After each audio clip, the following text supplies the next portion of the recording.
ओम नमः शिवाय। नमस्कार, मेरे यूट्यूब चैनल में आप सभी का स्वागत है। तो गाइस आज राजमा और मिक्स आलू बनाए हैं जो कि बहुत ही टेस्टी और स्वाद बनते हैं।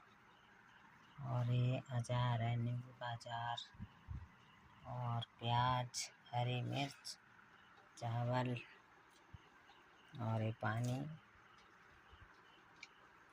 तो गाइस खाना और पानी ही जीवन है, इसको बड़े प्यार से मिलजुल कर बनाएं, मिलजुल कर खाएं, बहुत अच्छा लगता है।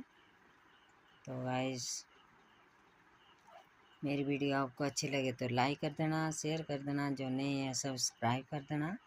तो अगली वीडियो मिलेंगे, तब तक के लिए सभी को मेरा प्रणाम। राम राम जी। सभी खुश रहो, मस्त रहो और व्यस्त रहो। बाय।